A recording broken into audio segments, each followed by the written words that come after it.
அனைவருக்கும் வணக்கம். தூத்துக்குடி மீனவன். நான் இப்போ தனுஷ்கோடியில் நிற்கிறேன். தனுஷ்கோடியில் காற்றும் மழையும் பயங்கரமாக அடிச்சுட்டு இருக்குங்க. இதில் வந்து நீரோட்டம் போயிட்டு இருக்கு. எப்படி போகுது அப்படிங்கிற மட்டும் காமிக்கிறேன். பாருங்களேன், நீரோட்டத்தை சரியான ஒரு இழுவை இழுத்துட்டு போகுது. காற்றும் பயங்கர காற்றுங்க, சமாளிக்க முடியாத அளவுக்கு காற்று அடிச்சுட்டு இருக்கு. புயல் வந்து எப்படி இருக்கும் அதே மாதிரி தான் இருக்கு. பாருங்க, கொட்டை கிட்டையெல்லாம் பிச்சு எரிஞ்சிரும் போல அப்படி இருக்குங்க. இந்த இடத்துல யாராவது இப்போ தண்ணிக்குள்ள விழுந்தாங்கன்னு வச்சுக்கலாம், அவங்களுக்கு யார் நினைச்சாலும் காப்பாற்றவே முடியாது, வாய்ப்பே கிடையாது. அந்த அளவு தண்ணி வந்து நீரோட்டம் இழுத்துட்டு இருக்கு. இது ஒரு திட்டு இருக்கு. இங்கேயும் தனுஷ்கோடியில இப்போ எல்லாருமே வந்துட்டு இருக்காங்க பார்க்க. சரியான நீரோட்டங்க. பாருங்க காத்தையும் பாருங்க, கடலும் அது இது அப்பா அண்டெல்லாம் இழுத்துட்டு போயிடும் போல. சமாளிக்க முடியலங்க அந்த காற்றை. இன்னும் காற்றுன்னு சொல்லியிருக்காங்க, எப்போ காற்று வரணும் என்ன ஏதுன்னு தெரிய மாட்டேங்குது. இன்னும் காற்று அதிகமாகிடுச்சுன்னு வச்சுக்கோங்க, இந்த இடத்துல நிற்கலாம் முடியாது. இப்படி கொடையை கூட வச்சு பிடிச்சிக்கலாம் இருக்க முடியாது. இங்கே நம்ம கரையிலேருந்து பார்க்கவே எப்படி இருக்குன்னா, அப்போ கடலில் இருந்து யாராச்சும் இப்போ இந்த டைம் மாட்டியிருந்தா எங்கள் மீனவர்களோட நிலைமை எப்படி இருக்கும், எவ்வளோத்துக்குள்ள மோசமாக இருக்குன்னு நினச்சி பாருங்களேன். பயங்கர மோசமாக இருக்குங்க. இந்த இதெல்லாம் சிக்கனம்டா. போட்டே கடந்தாலும் இதில் உங்களுக்கு வந்து மார்சல் அடிக்கல, சின்னதாக தெரியலாம். இதே இதாக மார்செல்லாம் பெரிய மார்செல்லாம் வரும். இன்னும் கொஞ்சம் தூரமெல்லாம் போயிட்டோம்னு வச்சுக்கோங்களேன், மார்சல் பெருசாக வரும். அப்போல்லாம் நம்ம போட்டு கீட்டெலாம் கட்டக்கிறதுலாம் ரொம்ப ரொம்ப கஷ்டம். நம்மளெல்லாம் படாத பாடு படுத்துங்க. பாருங்கள், ஒவ்வொரு அலையும் எப்படி கிளம்பி நீரோட்டம் இழுத்து போய்கிட்டு இருக்குன்னு பாருங்கள்.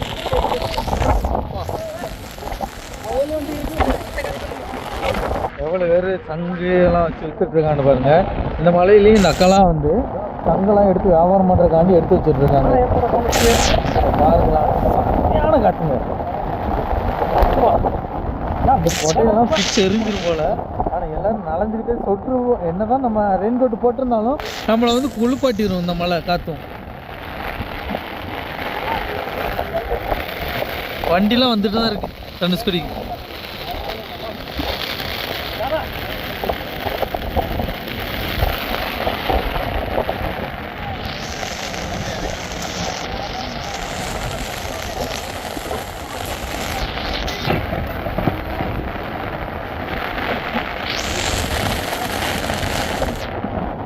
உங்களுக்கே அந்த சத்தம்லாம் கேட்கும், மழை சத்தம். கொடையில் வந்து எந்த அளவு மழை வந்து விழுந்துட்டு இருக்குங்க.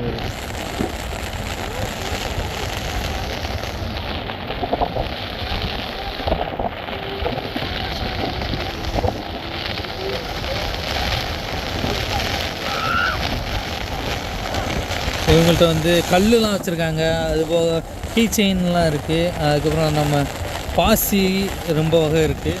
அதுபோக இங்கே சங்கில் வந்து செஞ்சு வச்சுருப்பாங்களா, அந்த இதெல்லாம் ரெடியாகவே வச்சுருக்காங்க. அதை தான் எடுத்து வச்சுட்ருக்காங்க.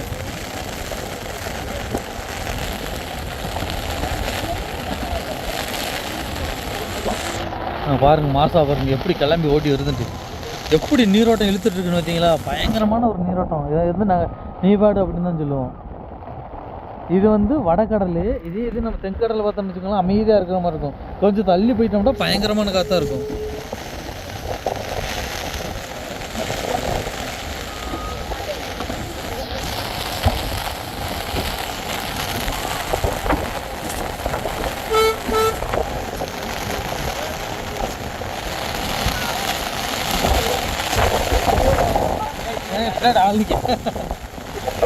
எல்லாம் காலை பார்த்தா நடக்க வேண்டியதாக இருக்கு.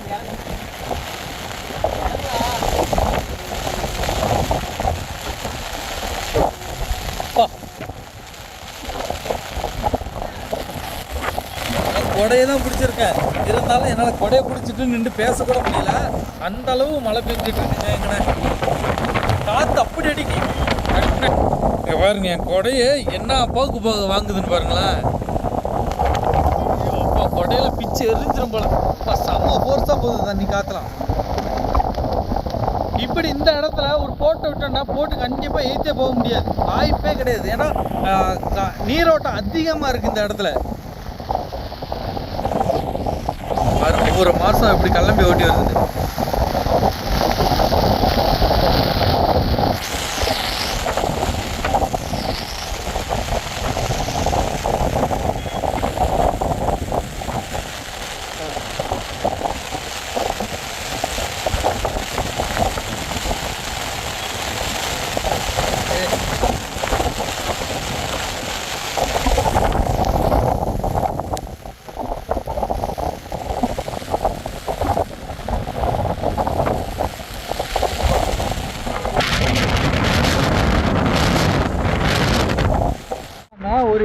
ஒரு அன்னாச்சி பழம் இல்லைன்னா ஒரு காற்று மலை ஏதாச்சும் விற்பனை பண்ணிடலாம் அப்படின்னு சொல்லிட்டு இந்த காற்று மலையிலையும் அவங்க பாட்டில் உட்காந்து வியாபாரம் பண்ணிட்டு இருக்காங்க.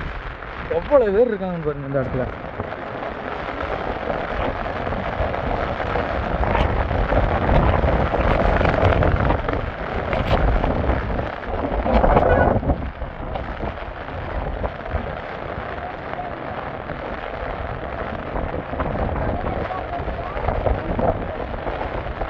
எல்லாரும் மொத்தமாக உட்காந்துட்டு இருக்காங்க.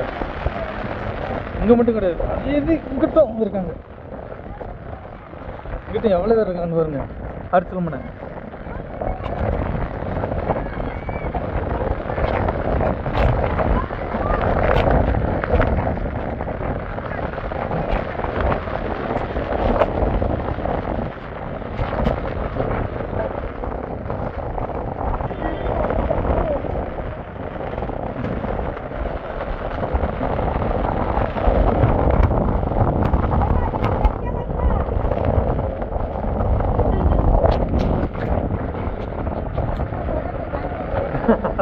அதான் திருப்பாமல் அப்படி கொண்டு வந்துருக்கு.